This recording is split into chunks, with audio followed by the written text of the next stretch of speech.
Right, hello. It is it's Friday. Is it the 18th? It's the 18th. Is it Friday the 18th? And we are episode 76, and it's Chocky Chat. Where's this week gone? Everybody, can anybody tell me where this week's gone? Because I'm a bit of a loss. I've had a busy week. Oh dear me, I'm absolutely shattered, exhausted this week. But we are here. It's Friday night, and who have we got? Billy. We have got there. We've got Billy. We've got Miss Tiff's Caramels, hello. Nadia's there, Maggie's there, hello. Loads of people joining. Chocolate Pig, Mr. Jack Rouse joined us. Jack says he's cracking out bonbons in his, he's doing a crack out challenge tonight on his own, I think. Busy week this week, really busy week. Bitology, I can see you. Kelly Wessel, hi. Fusion Chocolate, how is everybody doing? Do you know, it's really nice to see everybody. Some amazing pictures this week, some amazing pictures, some amazing creations. One that I saw today, Susie Floozy, saw the shine on those bonbons, absolutely spectacular. Jason, Nadia, and just so many really nice work this week. See, it's very clear that everybody's kind of into their stride now. And as you practice, every time you make bonbons, you're practicing, right? I know you're making product, I know you're making something to sell, but every time you do them, you're practicing, and this is where, like, if you can find outlets to sell, the more you practice, the better you get, and that's true with everything, right? But it's really lovely to just see everybody in their stride and just like really going for it. It's great. It's really nice, and it's nice to see everybody using the cocoa butters too. I've got to say, kind of rather, it's looking a bit bare up there. Yeah, rather proud when I see all that. So really good. But hello to everybody. Eleanor's there in Portugal. Bitology. Jack's joined us again. I haven't got a guest this week because, to be honest, I've been a little bit busy. I didn't sort anything out. So I hope everybody watched last week's episode. That was a really nice chat with Jack, actually. I really enjoyed that. It's nice to chat with somebody who's kind of knows what they're doing, is intelligent, and can, like, doesn't mind kind of sharing some of those bits of information. Some really key bits last week. I really enjoyed that. So this week's been crazy for me. We were at a show earlier today as well, so I am cleaned out of chocolates. I got nothing left. So I think I've got a bit of a busy weekend coming up. Really busy weekend. So who else is there? Linda's there. Hi, Linda. Scott. Pretty fancy chocolates. Mariba's there in New Zealand. God, you're people all over the place, isn't it? Crazy mental week for all of us. It's that time of year. Loving watching everyone's work. Superstars, Chocky Chat crew. Been some absolutely amazing posts this week. Really amazing chocolate. I've got to say, I look at all. Yeah, I can't look at it all, and it's like, wow. And you know what I do is for a lot of you. For those that have done lessons and those that that know me on here, like, I like watching the journey that people have taken, and I love seeing that step up. It's just fascinating for me I don't think it hurts sometimes to go back and have a look at some of your stuff at the beginning. I know everybody says that you shouldn't look back. I think you should. I think you should look back to see how far you've come, because I think we forget. I think it's an intelligent lesson to yourself just to go back and have a look at what you were doing a year ago. Not to gloat and not go like, I'm amazing now, but I think it's good practice to go back. I don't think you can always just constantly be kind of looking in your past, but if you see the journey you've taken, sometimes if you go back and look at bonbons, and first thing you go is like, oh no, what was I thinking? I do that a lot. And I think secondly, you'll get some designs that you didn't get right then, or you can perfect now, and that should, you add that back to your repertoire, and that's where progress comes. I don't think you should ever don't seek perfection, right? Seek progress. And I think all of you, if you just go back and have a look at what you were doing a year ago and see if there's any designs and styles, and say, right, well, I'm going to redo that, but I know a bit more this year. So Chrissy's there saying hello, my husband. Hello, husband. Hello, Chrissy's husband. Susie Floozy's joined us. Susie, we were just talking about your bonbons, super shine. Happy days. Key Link's papers getting used all on my orders. The blind chocolatier. Yeah, do you know, I'm going to go and meet the person at Key Link one day who's just like putting everything in boxes. I'm trying to recycle it. You just can't recycle it that quickly, can you? So, shocking. What else? Choco Danny, hello. Nathan's joined us. Nathan, you posted some lovely stuff this week. One of the meals you did at Cambridge University. Nathan works at Cambridge University. So I think it was a fellows dinner. The chocolates and stuff you did for the fellows dinner was pretty amazing. I just got invited to hold my first pop-up for Valentine's Day. So pumped. Go for it. Do pop-ups, do markets. We did an event today. I stood in front of 70 or 80 ladies and I did a talk. Some of it was chocolate related, some of it was my kind of former career as a chef.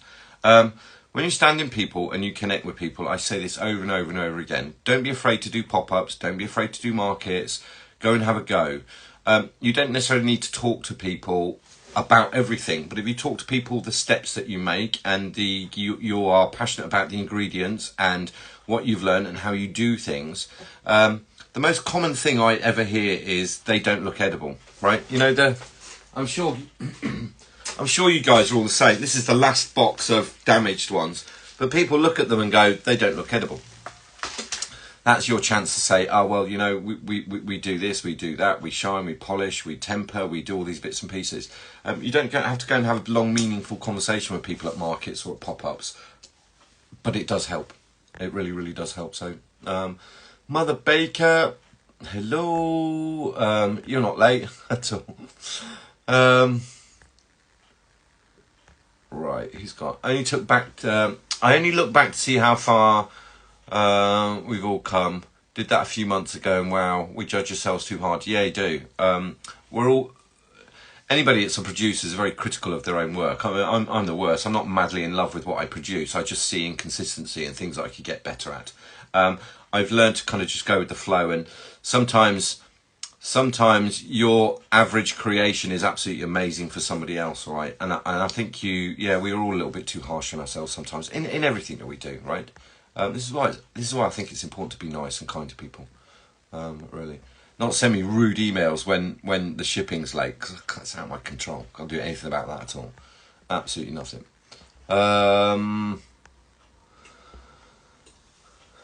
So Chris is doing her first Christmas market in Descending, selling chocolates. It's good stuff. I think there's a few people on here. I think Maggie would probably agree with me. It's a little bit addictive doing the markets. It's kind of like you do one and you want to do the next one. And where you have that up and down, the ebb and flow of purchases. So you have an amazing week, and the following week you're like, and you come away from markets and events and you're like, oh, that could have been better, or wish we'd sold this, or like I do today, it's like, wish we'd taken more with us. But I think it's addictive. I think you kind of just want to keep going. We want to keep going. You want to go again. You want to find more ones, and they're good things to get involved in. I do think they're good things to market. So, can't wait to come to London. Preparing a huge list of cocoa butters to order. Let me know. Let me know, because I'm going to do a big top up this week. But I did big top up this week, and now I need to do another one. So, it won't sell out. I've got plenty. So. So Julia Ritchie, I'm doing a pop-up at the Mall now. How's that going, Julia? I hope it's going well. So I have 4 markets in 2 weeks starting next Saturday. Happy days. Happy days. Markets and fair are amazing. They're really interested in what and how you do. Get told they are stones, bath bombs or paperweights. Yep. Somebody asked me if mine were marbles. I'm like, I tried to get that effect, but I'm not trying to get that texture. And then they looked at me oddly. So it was, some jokes can't be shared, right? So Jason's joined us from Napa Valley. No, Stuart, no surprise, one of my Christmas markets is in the pub. Fucking hell, Stuart.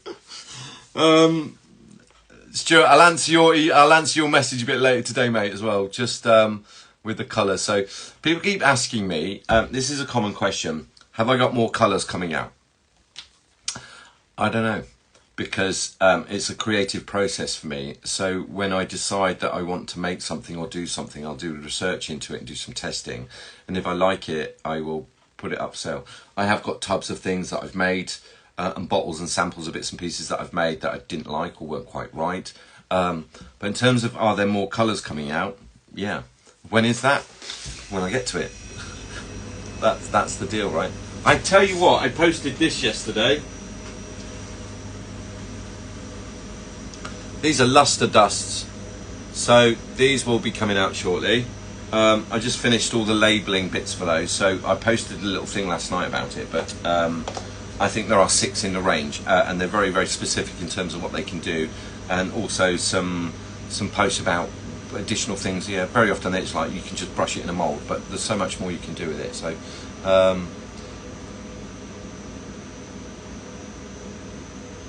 I just have no idea how much stock to take to fairs. I think you have to take more than you think you need, okay? Everyone's different. Every single one's different. You can take 100 boxes and sell 50 and feel like you've had a good day. You can take 100 boxes and wish you'd taken an additional 50. So it's up and down. I think you need to be considerate with pricing, okay? And I think the other thing is with markets, you don't necessarily, when we post stuff online, we've got cushion pads, so cushion pad under, cushion pad above, menu cards, all the bits and pieces, and they're outer postal box and all those other bits and pieces. Bear that in mind when you do markets. You don't need quite such costly or extravagant packaging. I take them over and I give it to them, and that's for them to deal with how they rattle and shake it and take it home. So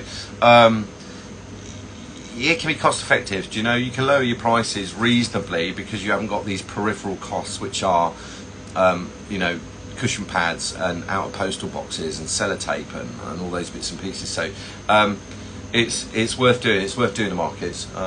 What you don't want to do is go to a market and there's like 20 of you in a Chocy chat crew all selling at the same. That could end up being a bit of a bun fight, especially if Nick the chocolate pig's in there, because he'd be throwing chocolates at everybody. So can you imagine that? Can you imagine if all the Chocy chat crew were at one market? Oh my gosh, that would be like carnage. So yeah, take more than you think you need, without a doubt. So what are the common questions people ask you at markets? Emma, you'd be amazed. I've had everything from what's your annual turnover, it's none of your business, to how many employees have you got, where are you based. The big one is always, do you do vegan chocolate? No. You get asked everything. People ask you about the process. People ask you if they're real. People ask you about the origin of your products. What you're making though, you should be able to identify everything that you're making and talk about the products that are in there, I would think. Because if you're making it, you would know about that product.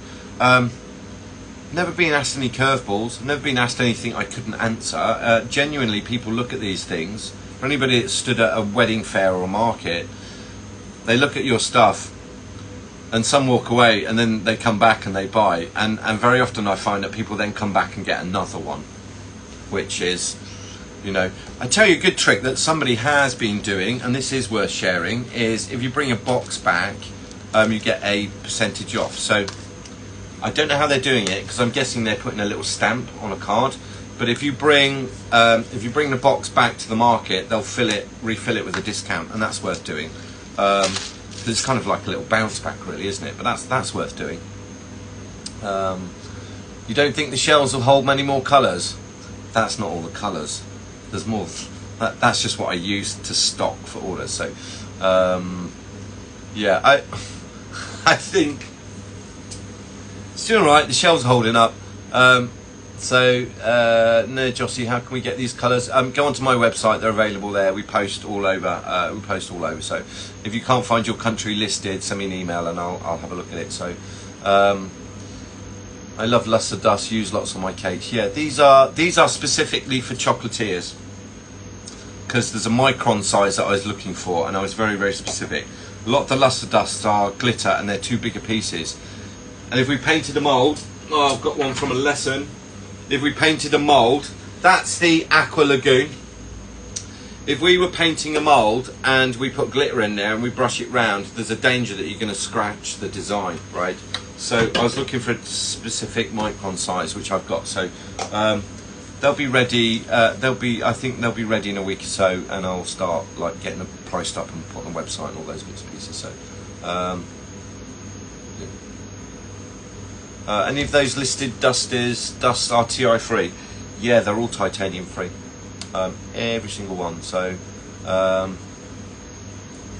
yeah, Jason, so much some really amazing pictures posted this week of people's work. Absolutely incredible. So well done, everybody. Getting that done. I'm a Mother Baker. I'm a magpie for shiny things. Yeah, that's called shiny kit syndrome, Mother Baker. You should know what shiny kit syndrome is, being in the RAF. Shiny kit syndrome is this. What's that? I don't know. Can I have one? So in military speak, I don't know what it does, but I'll take two. That's shiny kit syndrome, right? Just people that collect things.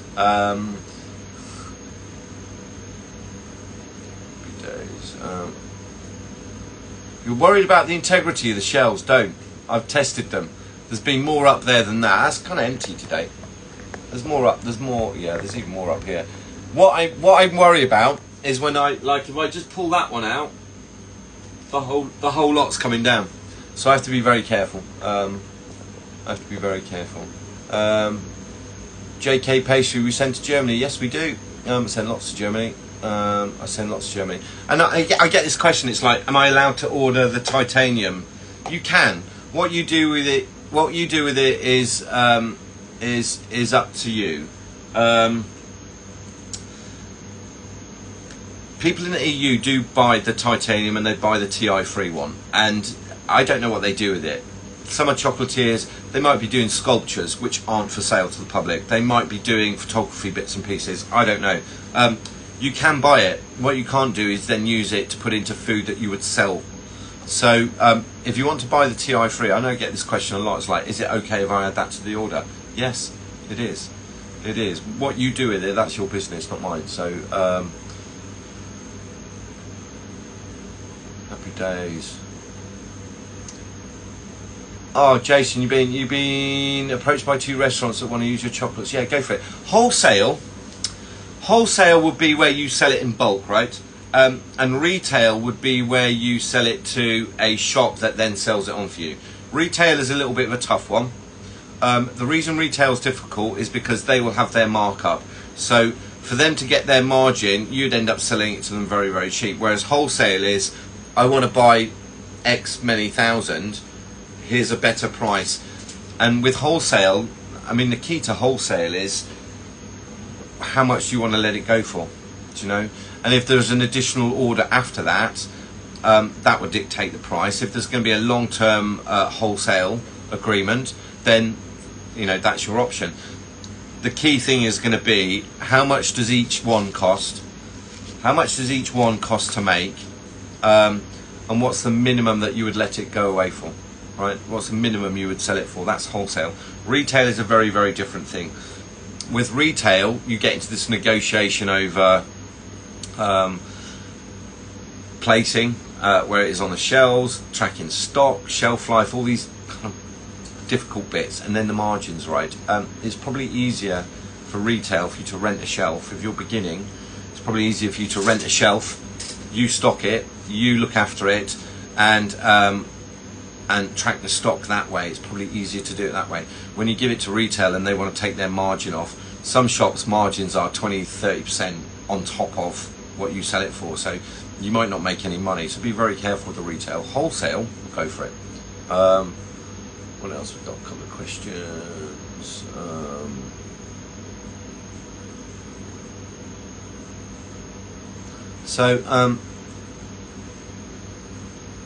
As a customer, I buy 12. I find 12s sell quite easily.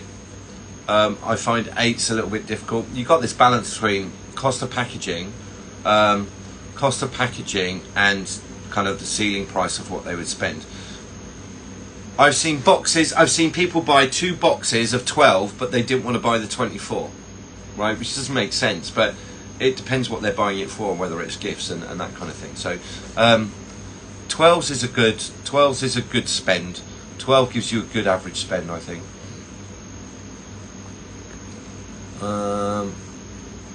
So take a mix box and don't allow people to pick a mix either. Tried that and it was a nightmare. Good answer, good answer, Maggie. You can do select your own, and it comes with its own challenges. It does come with its own challenges for friends. I tend to do a set box of 12, and that's what it is. People say to me today, I can't have lactose. I'm really sorry, we don't do them. It's chocolate. They contain milk. They've got nuts. It's a collection of that, and that's fine. If they walk away, don't worry about it. What becomes difficult is when you have this range of lactose ones, or if they go for all of one, you start limiting yourself. So yeah, it's a difficult one. The other thing I'd say is, if you're going to a market, in terms of flavours, make sure you've got the absolute family favourite. So you're going to need a ganache, plain chocolate ganache. You're going to need a caramel. If you haven't got those two, you're going to run out quick. And I've spoken to people that they take 1,000 salt caramels and it's still not quite enough because it's the first thing that sells. So just make sure you haven't got too many curveballs. If you had a selection of 12, you'd maybe get away with one curveball, right? One kind of odd flavour pairing that's new, not new to us chocolatiers, but new to the public. But for the rest of the time, people order and select based on the comfort and that they like the sound of it, right? So, or they've had that before. Yeah, pick and mix. It takes too long as well. When it's a box of 12 and it's ready made, it's the exchange and transaction's quite quick. When you've got to put a box together and they're dithering and they're taking a long time, you might lose 2 or 3 customers. So being able to put the lid on with the allergen sheet and go, that's yours, thank you very much, take payment. So Susie Floozy, you've got a Christmas market in a few weeks, plan to have boxes of 6s and 12s already mixed. Yep, absolutely, Susie, go for it. So many people doing markets, absolutely fantastic. It is money making time right now. It's money making time, so take advantage of it. Take advantage of it. Sorry to digress, but we'll be doing another class on cocoa butters. Unfortunately, couldn't join the last one. Not until January. The next class is the Sunday. Sunday we're doing the shelling and capping. So it's all about getting the shells right and getting the edges right and getting the shell structure right. We're going to look at retraction and then we're going to look at capping, either with just plain chocolate or with acetate if you've got a runny filling.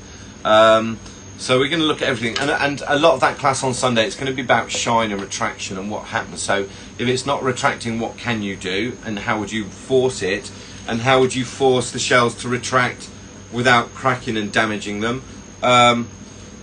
So yeah, that's Sunday's class. The next cocoa butter one, which people really enjoyed, there were 40 people on that class, which was a bit more than I'd normally like. But people just booked lots of them, and what I didn't realise on the website is if you booked more than 2 classes, it overrid the minimum number. So I think last Sunday was quite busy. Yeah, it was quite busy, so it's certainly a big email I sent afterwards. But the next cocoa butter class, yeah, I'm planning on doing those once a month. I think for people that buy the butters, to try and get the most out of them, I think it's a fairly cheap class with a lot of information. And I do know that the people that have done the cocoa butter class, correct me if I'm wrong, because there's a few of you here, it has made a massive difference on how they use it. So I'm sorry you couldn't make that one. Dolce Mara desserts, but yeah, January. What else have I got? I have a courier in my shop that sells amazingly well. I have a counter in my shop that sells amazingly well. Customers select their own and chocolates are bought by weight. Yeah, chocolate boutique. But that's, yeah, I think you're in the Middle East, so that's kind of generally how it's done as well there, isn't it? I think people are a bit more grazing there. Here, they're just in a hurry. Yeah, selecting your own when you're at fairs or you're at markets, yeah, the queue gets too long and people don't like queuing. The British will queue for days, right, unless it's chocolate, in which case it's got to be fast, right? Pre-packaged chocolates. If you do pre-packaged chocolates and you take them out, just make sure you got your label on the outside, the allergen sheet underneath. You can put an allergen sheet in there, like that one. But you will need, if you close the box up, you will need to put something on the outside that's got the allergen information, all right, of what's contained in that box, even if it's just listed, okay? Doesn't need to be every ingredient because that can be in the box, but the allergens on the outside need to be listed, so that it does contain something. So, and that's Natasha's law for anybody that's in the UK. So it's not a law, it's an amendment, by the way, as well. It's not a law, there's no Natasha's law, it's just Natasha's amendment to the law. Please send me your colour specifications, please. Chef Salah, they're all on my website. There's 40 colours. They're all on my website. The website's getting a little bit of an upgrade, so I think over the next few days you'll see a change to the website, and also we're just going to have a look at some pricing and see if we can just even up some of the pricing as well. So what else? I went to Windsor to pay my respects to the Queen and as a trooper, but sadly veteran died on parade. Oh dear me, that's not good, is it? Oh Mo, you have to drop that in the middle of Chocy chat. I read it out before I realised what I was reading. So, brilliant cocoa butter class, highly recommended. Yeah, thank you, Emma. Emma's a fantastic producer down in Australia, and I was quite surprised when you booked that class. But then when you messaged me the next day and said you taught me stuff that I didn't quite realise. So that's the idea of the class. Is it doesn't really matter how good you are. I think what you have to do is just keep learning, right? There's always something new. There's always new information that we're getting. Techniques, recipes change, technique doesn't, but we're always learning about technique, right? So, but yeah, thank you, Emma. ECS chocolates. Who else? Keep it simple. Maggie, it's true words. Keep it simple. If you make it complicated, you're going to be having kittens the morning of an event or a market. Yeah. Do a list of all the stuff you think you'd need as well, right?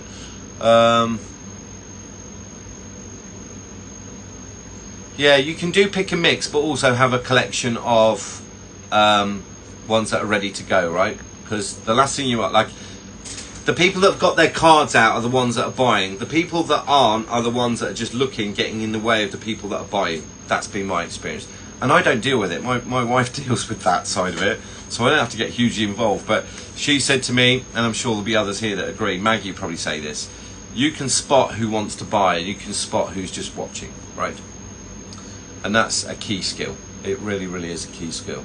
Billy, love the cocoa butter. Billy's chocolates that he posted earlier today. If anybody did see Billy's chocolates that he posted, Billy did a couple of lessons. It's quite surprising to believe that you've been on this chocolate journey not very long, Billy. So, because looking at what you posted today, it looks like you might have been doing it a couple of years, mate. So, really, really amazing. Can I have a laminated page out on display and a page inside the box ready? You would need to have a box, yeah. So if the law says that you need to have the information, you'll need to be able to tell that person. If they select their own, you can put that information up there. However, it is helpful to put a list in there. If you're closing the box up, and it's sellotaped, the information needs to be on the outside. That's it. Simple as that. So, James, quick question. Do you change the temperature on your Kadzama silk machine when it gets cold? Mine seems to need adjustments since it's not melting properly. Eleanor, absolutely I do. I'm always tinkering with it. Very often the Kadzama, I will fill it up with cocoa butter, and I'll start, because I use quite chunky stuff. I have a lot of cocoa butter, so I have to powder it down myself from big blocks, right? With the Kadzama, what I'll do is I'll start it off at 34.5 till it gets very, very soft, and then I'll turn it down in 0.2. I'm constantly having to play with it. I've had to put like a cover or a towel. I've got to make this little cozy to go over the top. It's the only thing I'm disappointed with that machine is there's no thermal protection on the lid. Unlike the Easy Temper, where it's got alarms that go off, and the only issue you have with Easy Temper is the fan at the back accidentally turns off, and then you open it and everything's liquid. But with the Kadzama, yeah, I'm constantly having to adjust it, which is fine, because if it's in a solid mass and it's like mayonnaise, it's still going to be good, all right? And if you want to test your silk, just wipe some on a marble table or a cold table. If it sets within 20-30 seconds, it will be absolutely good. If after 2 minutes it just shatters when you try to move it, it's good. So I don't mind, Eleanor. I don't mind you asking questions like that at all. That's what this is for. Who else has got questions? Oh yeah, Maggie's saying you can spot those that want free tasters a mile away. Yeah.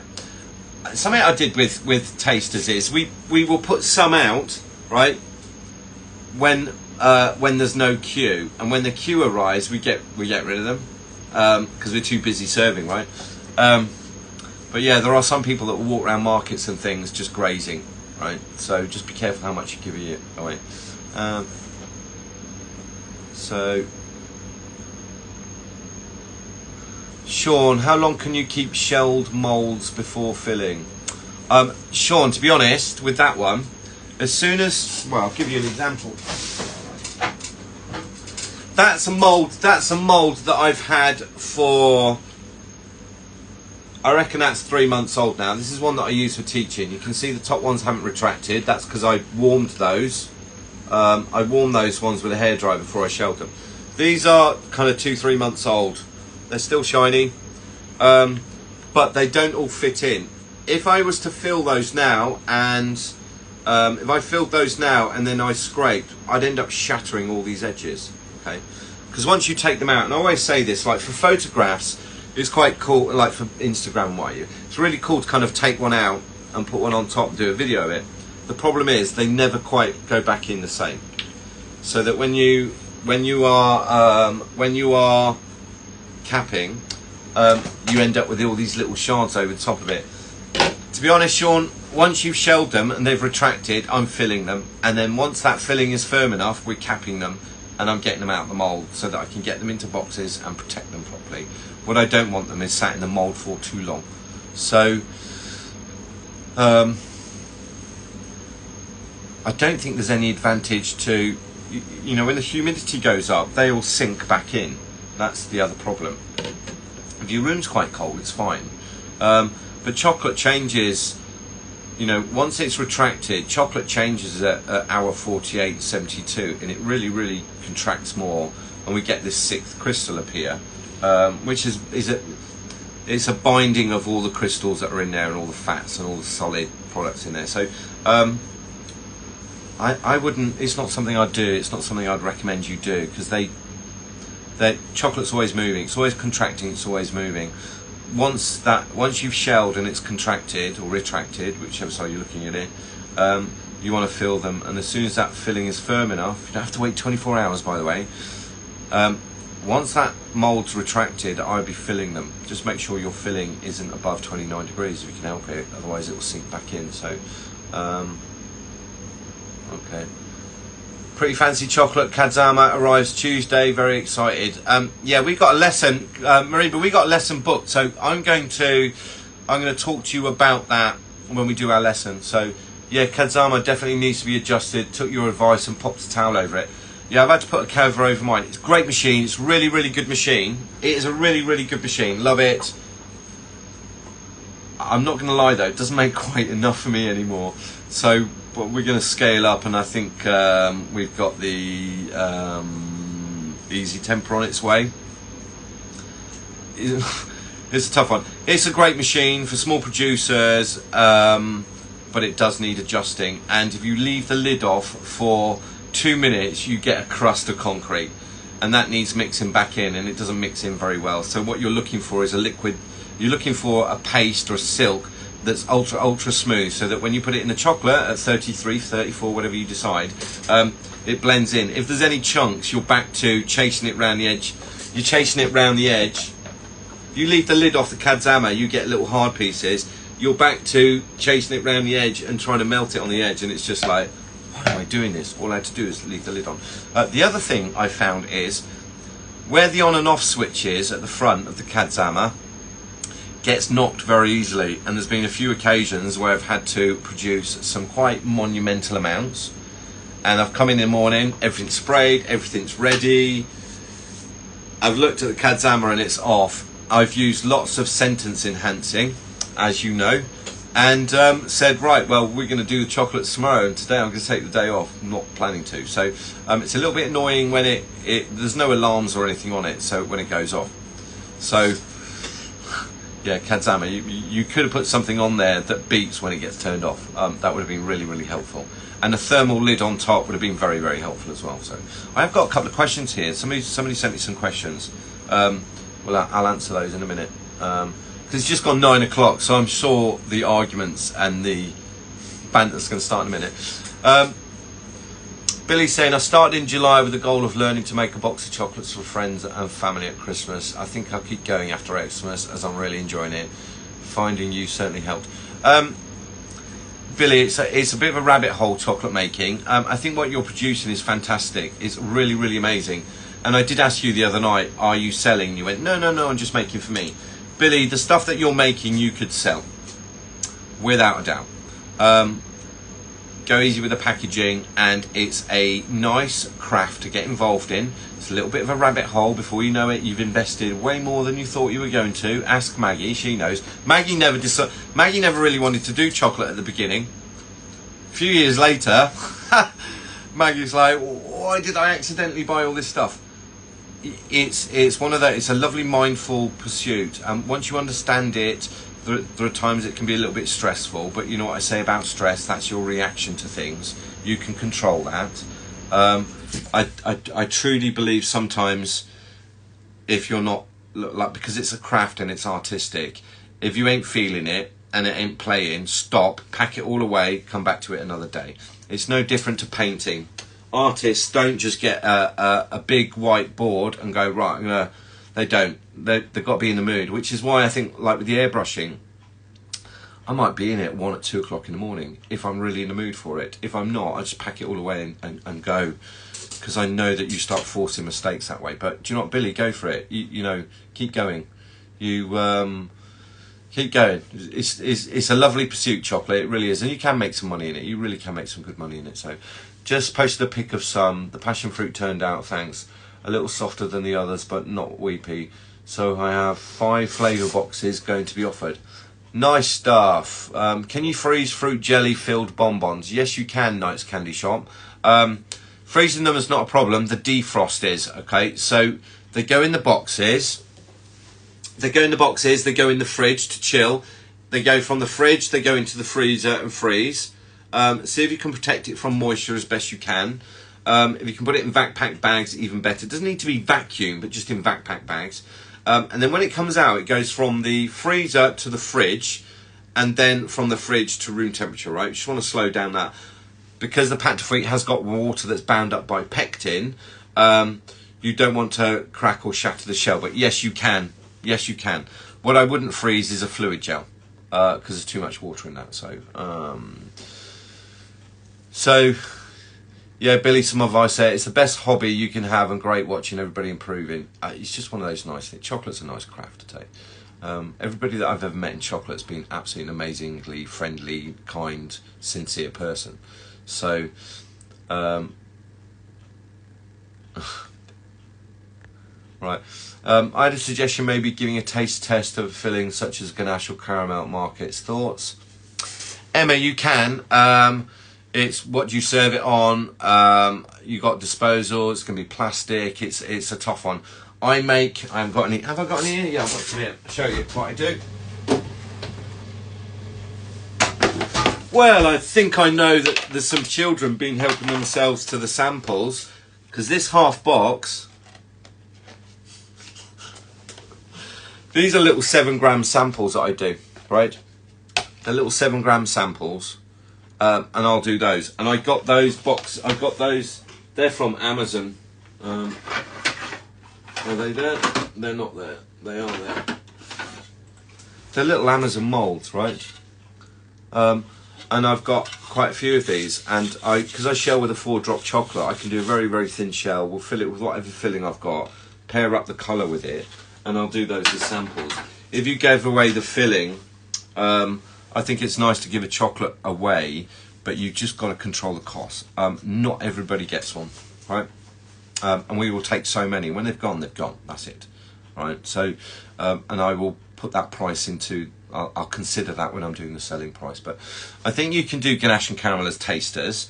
It's kind of what spoons you put it on, and you know, it would just involve additional kind of plastic bins, where do they throw it, the whole napkins, it's just the whole thing. Yeah, it could get a little bit messy. So right, Maggie's doing a runner. Bye, Maggie. Happy days. Right, what else? Let's see if we've got any questions. Hi, I can't be with you guys today, but I wanted to share something. I happen to have one of these vibrating massage guns and found it works kind of like a vibrating table. I've seen somebody use that. It's difficult. People with arthritis, holding these up in the air, it's quite a lot. So I've seen people put those guns underneath a plastic plate and just turn it on. You need to make sure it stands still, otherwise that thing's jumping off the table before you know it. But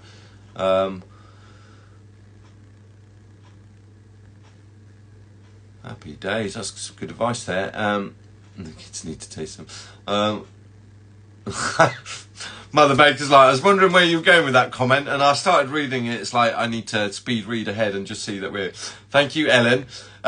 Sola's joined her. Sola is in Iceland. I've had lots of classes this week, dotted all over the planet. I had an absolutely amazing class with a lady in Uruguay, and that is my first time talking to anybody in Uruguay. And I had to look at the map and go, just remind me. I knew it was in Central America, but it's not, it's further down. What did surprise me is they're only 3 hours behind us. When I looked at the world map, it's like, yeah, it's kind of in line with America. I'm doing lessons in New York and where it's 5, 6 hours, and then Uruguay doesn't seem to stick out quite as far into the ocean, is only 3 hours behind. So anyway, that's good. I've got a couple of questions here that somebody asked earlier in the week. What is anhydrous butter, and why would you use anhydrous butter? Anything that's hydrous contains water. Anything that is anhydrous doesn't contain water. Ghee is anhydrous butter. So is clarified butter. Clarified butter, though, could have milk solids in. Might have the water content removed, but it could have milk solids in. We know that butter is between 20 and 23% water. Ghee, the way it's made, some is flavoured, some isn't. Some people make their own. It's just the process, so it's what you want to call it. If you melted butter and you get all this, they look like crystals that form on that top surface. If you scoop those off, you'll be left with what looks like cocoa butter, right? So melted butter. What you do is filter off that and leave the water in the bottom, okay? That clarified butter is anhydrous butter. We'd use that in a ganache simply because we've taken the water content out, and it just gives us better parameters when we start regulating what ganache we want to make. So that's what anhydrous butter is. The other question that I got here was somebody was using a caramel recipe, and it had bicarbonate of soda in the caramel recipe, and they thought it was a mistake because they said surely if you add bicarbonate of soda to caramel you would get honeycomb, right, or cinder. Slightly different thing. If you see a recipe for a caramel, so it's cream and sugar, inverted sugar, glucose, and there's bicarbonate of soda. You put the bicarbonate of soda in when you add the cream, okay, and it doesn't do the job as if you were doing honeycomb. The only reason you'd put bicarbonate of soda but the only reason you put bicarbonate of soda in there, what it does is it raises the pH level, not the acidity, the pH level. So, and it will raise it up to kind of between 6 and 6.8. And the only reason we'd want to raise that pH level, if you're making caramels and you're adding a fruit juice to it, so we take some of the cream out and we add some of the fruit juice. If you add bicarbonate of soda, what it will do is just regulate that pH level, and it will just slow down some of the crystallization of the sugars, okay, or sucrose. So the pH suffers greatly when we go up in caramel temperature, right? So when you're making a very, very dark caramel, the pH level suffers a little bit. If you were adding fruit juice to it, we get aggressive crystallization. You can control that using sugars, glucose or inverted sugars, but also you can add some bicarbonate of soda. And when you add that, when you raise that pH level, it just makes it a little bit more pleasing. So if you do find a caramel recipe and it's cream and sugar and glucose, molten salt, gotta have that. The bicarbonate, it'll be a tiny, tiny amount. It'll be a gram or two, but what it does do is just change that pH level, just to give you something a bit more pleasing. And when you make caramels, you've got a couple of options, right? If I did, 700 grams of sugar and 700 cream, we've got an option to put everything in together and bring it to the boil and cook it to 114, say, 110, 114. We've got another option to brown all that sugar and add the hot cream into it. We've got another option if you wanted to make blonde caramels, and that is to take that 700 grams of sugar and just brown 350 of it to a caramel. Then deglaze it with the cream, put the sugar in, and then bring that back to 114. And you'd end up with a very, very blonde caramel that's a tiny bit sweeter, but it's got the flavour notes of caramel. So there's all sorts of options and things that you can do there. We would then use fats to thicken that or to regulate the texture of viscosity of it, all right? I hope that makes sense. I hope we make that too sciencey then, but there's lots of ways of doing things. Recently read the use of sorbitol on Lana's post. Is it worth adding to caramels or ganache to bind water? I don't think, my personal opinion, I don't think glucose or sorbitol's expensive, right? Sorbitol's a brand of sugar. So sorbitol is a brand, all right? There are other, they're polyol sugars. So polyol sugars are alkalized sugars. There's lots of versions of it, right? But it's specifically sorbitol.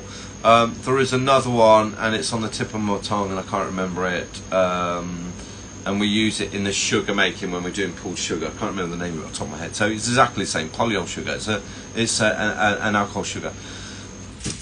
Just the way that caramel is made, I just don't think it adds anything to it. I don't think adding glucose to caramel makes a huge difference.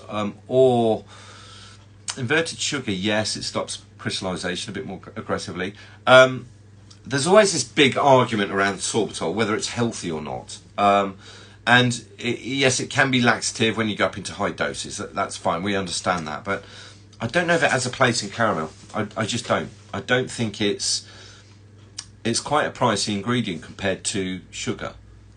And you can make a really good caramel just with... you can make a really good caramel just with straightforward sugar, and you make a dry caramel, add cream to it. I don't think the sorbitol binds any more of the water up. You've all made caramel.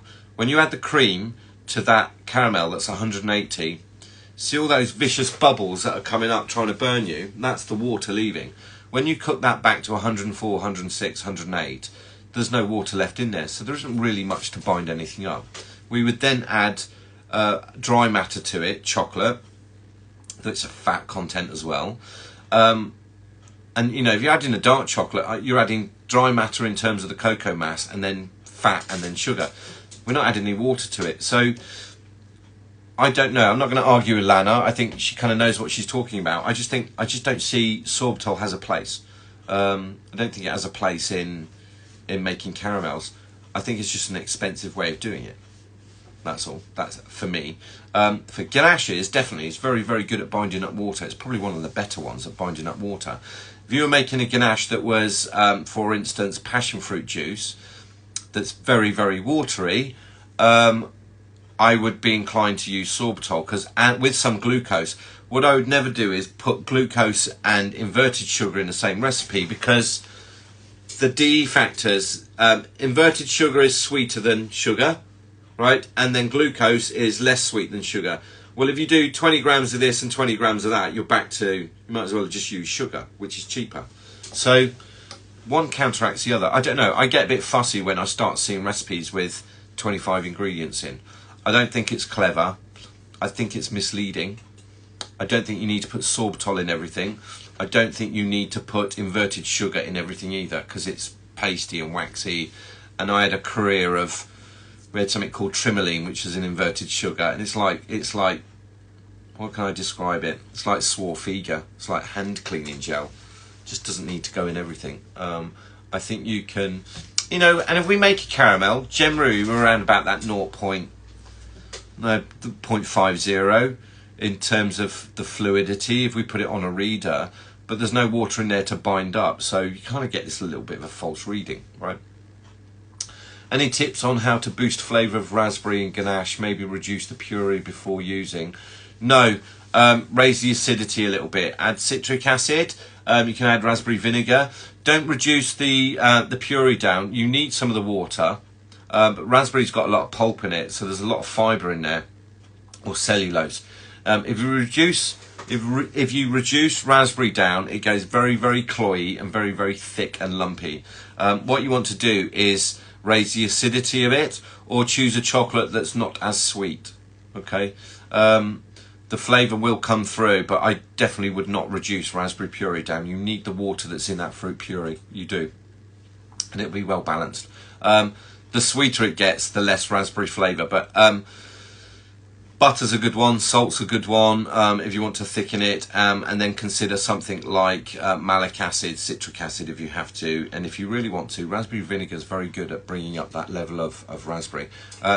When we cook raspberry and we heat it, we bind it with fats, it tones down a little bit, so it's really a case of just bringing up that acidity a little bit more.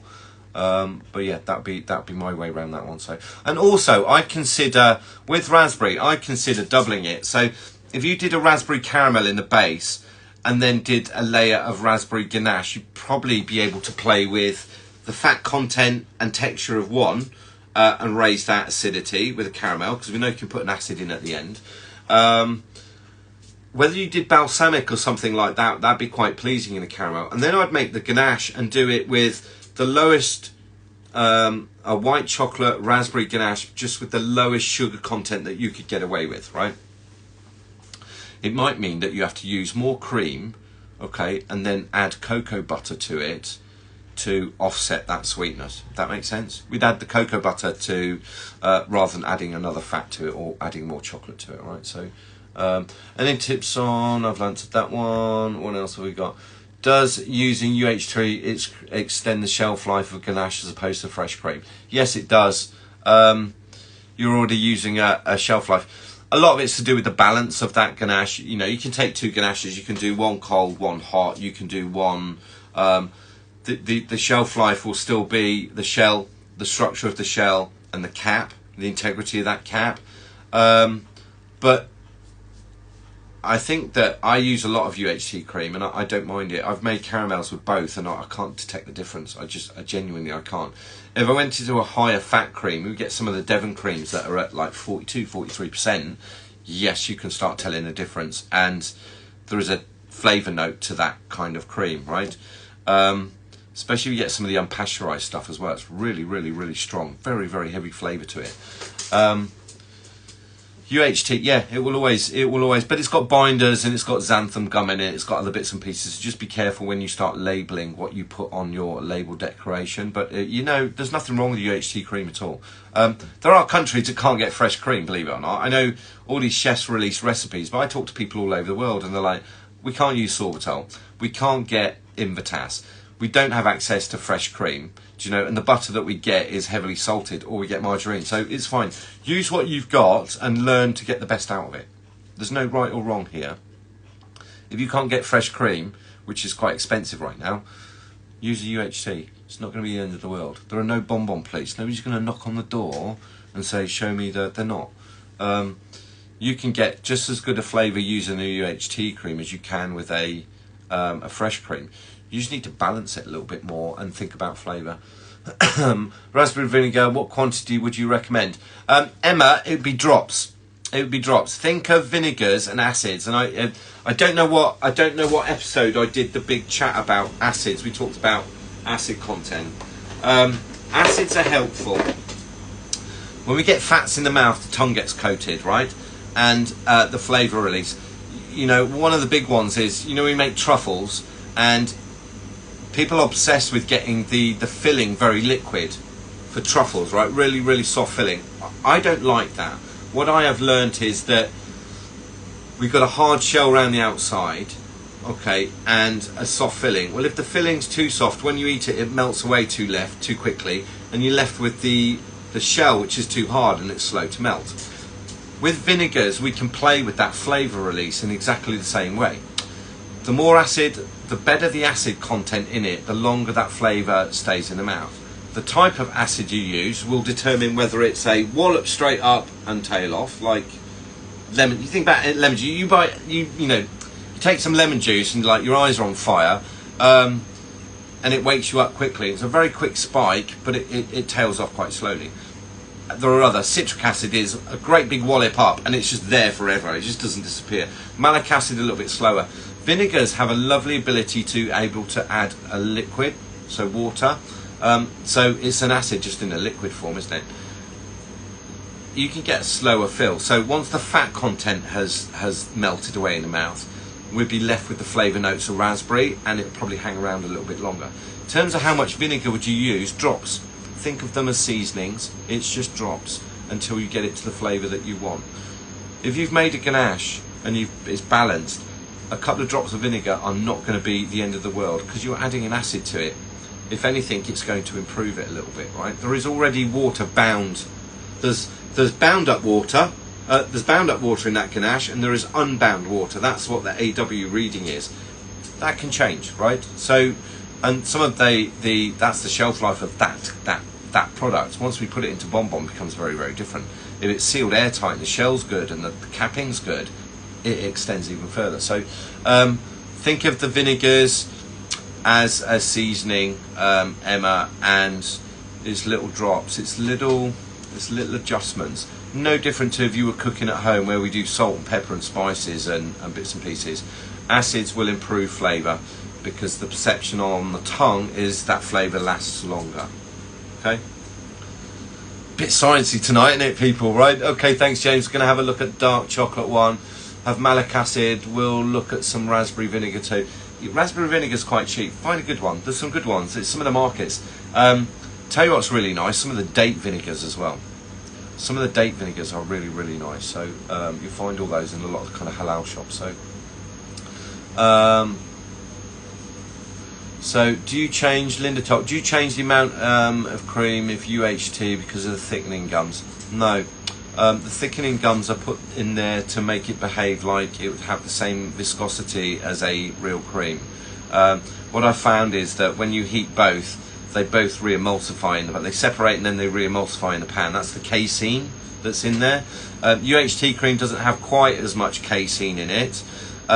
Casein behaves like the casein in cream behaves like pectin in Pacta-Free, so it binds, right? There's not much in it. Treat them exactly the same. If anything, it'll come out a little bit thicker, but xanthan gum is xanthan gum. The amount that's in there is just for the fluidity of the cream when it's cold or chilled. That's all. So, what else have we got? Right, if that's everybody's questions, I'm going to tidy up. It's been a long week, everybody. I'm a bit tired. I'll sort these out for next week. If you want to join the class Sunday, it's about shells, it's about capping, it's about shells, it's about capping, and it's trying to get the best out of these. You know, these are a few months old and they're solid. They're not super thick shells. They look a bit, you know, they've seen better days. And trust me, I've been using these to teach with for the last few months. Probably need to do some new ones, but I've been pulling these in and out of here for the last I don't know what. But Sunday is all about shells, all about capping, using acetates when you'd use acetates. And I'll answer some questions about shine. If you did the cocoa butter class last week, this is the natural follow-on from that. Trying to get the best of what you can to do these, all right? That's all it is. It's not an expensive lesson. It's 25 quid. There's a whole bucket load of knowledge. Wait, Andrew's asked me a question. Wait, what is it? So if you have a basic fruit caramel, let's say mango, I'm able to sub out the mango puree for cherry or raspberry, and that will change the shelf life due to different acidity in the fruit choice. If you were, yes and no, but mango doesn't have as much water as passion fruit, say, so you would need to consider that temperature that you cook it to if you're making a caramel. Passion fruit has got a lot more water in it, mango hasn't. If you use the raspberry hasn't got as much water content as strawberry is. When you make your fruit purees, please don't add water to them. Puree them, add a little bit of sugar if you need to, puree them, and then strain them and sieve them, and then store that, okay? Don't add water to it thinking, because you're going to need to take that into account when you eventually make a caramel or something. But the acidity doesn't improve the shelf life so much of caramel. It improves the flavour of caramel, right? Caramels are very, very low acid, they're low pH. The bicarbonate of soda I was talking about is just to raise that pH level up a little bit, so that if you are using a fruit, it's just got a better flavour tone to it. So a little bit sciencey tonight, people. I'm really sorry. So wonderful Chocy chart. Thank you. Have a great weekend. Right, everybody, have a lovely weekend. If you want to join Sunday, come and join. Watch out, I'll be posting some things this week. If you've got questions, get in touch. If you've got lessons booked with me, I'll probably get round to it this weekend. And if you've ordered butters, please be patient. I have nothing to do with how long it takes. I've had some really angry emails recently. I'm not in control of the post. There's nothing I can do about it. I box it, I send it. It's just kind of one of those things. I can't even phone customs to go, where is it? Just please be patient, all right? Don't send me angry emails, because that just doesn't help. It's not going to get it there any quicker. So have a good weekend. Look after everybody that's close to you. Be nice to everybody that you meet. And consider doing markets, all right? It's a good thing. JC, yeah, Royal Mail sucks right now. Yeah, it does. It's crap. So, but so does Parcel Force, and they've been kicked to touch too. So have a nice weekend. Thank you for joining me. Catch you soon. Bye-bye.